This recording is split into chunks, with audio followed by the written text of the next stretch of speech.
السلام علیکم مجاہد فرساد۔ آج کا پیغام: ایک شخص ہارس رائڈنگ کا لباس پہن کر گھوڑے پر بیٹھ کر پہاڑی علاقے کی ایک سڑک پر جا رہا تھا۔ راستے میں سڑک پر ایک درخت گرا ہوا تھا۔ اس درخت نے راستہ روک رکھا تھا۔ گھوڑے پر سوار شخص گرے ہوئے درخت کے قریب پہنچا تو اس نے دیکھا کہ فوج کے 3-4 جوان درخت کو ہٹانے کی کوشش کر رہے ہیں۔ یہ لوگ درخت کو زور سے سڑک کے کنارے کی طرف دھکیلنے کی کوشش کر رہے ہیں، لیکن درخت بھاری ہے اور اسے دھکیلنے والے لوگ کم ہیں۔ اس نے دیکھا کہ جوانوں کا سینئر آفیسر ذرا سے فاصلے پر کھڑا ہے اور یہ وہاں سے چھڑی لہرا لہرا کر انہیں مزید زور لگانے کی ہدایت دے رہا ہے۔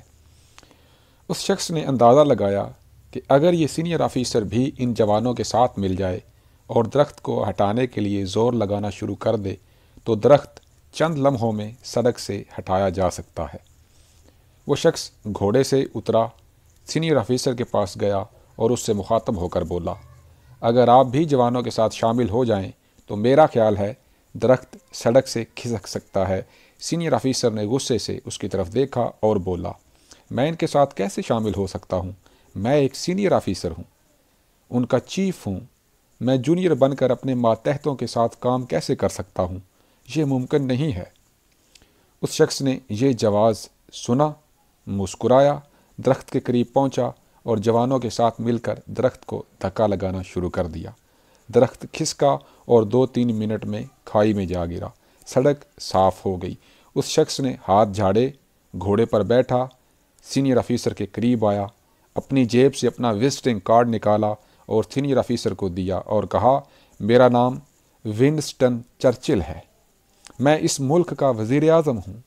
اگر مستقبل میں تمہارے علاقے میں کبھی کوئی درخت گر گیا تو تم مجھے بلا لینا۔ مجھے اپنے جونیئرز اور اپنے ماتحتوں کے ساتھ کام کر کے بڑا مزہ آتا ہے۔ آج کے لیکچر میں ہم انٹرویو کے درج ذیل سوالات پر گفتگو کریں گے۔ اردو کا اولین دیباچہ نگار کون ہے؟ اولین دیباچے کی تاریخی اہمیت کیا ہے؟ کیا فورٹ ولیم کالج کی کتب کے دیباچے خوش آمدانہ تھے؟ اردو کا اولین دیباچہ نگار رفیع الدین سودا ہے۔ سودا کے دیباچے کی تاریخی اہمیت یہ ہے کہ اس زمانے میں اردو شاعری کی کتابوں کے دیباچے اور تذکروں کا نثری متن بھی فارسی میں لکھا جاتا تھا۔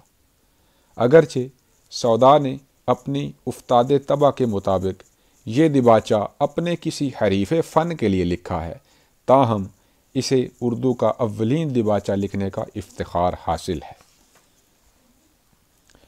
فورٹ ولیم کالج کے قیام کا ایک مقصد تصنیفات کے ذریعے ہندوستانی رعایا کے دلوں پر انگریزی حکومت کی شان و شوکت، فیاضی، علم دوستی اور رعایا پروری کا نقش قائم کرنا بھی تھا۔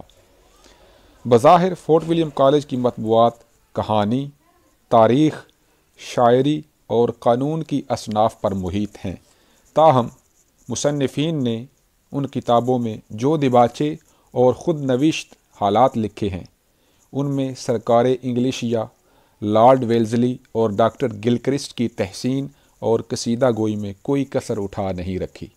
چنانچہ ان کتب کے ذریعے ہندوستانی مصنفین نے رعایا کو یہ باور کرانے کی کوشش کی کہ وہ محکومی کے باوجود ایک مخیر اور منصف حکومت کے زیر سایہ خوشحالی اور فارغ البالی کی زندگی بسر کر رہے ہیں۔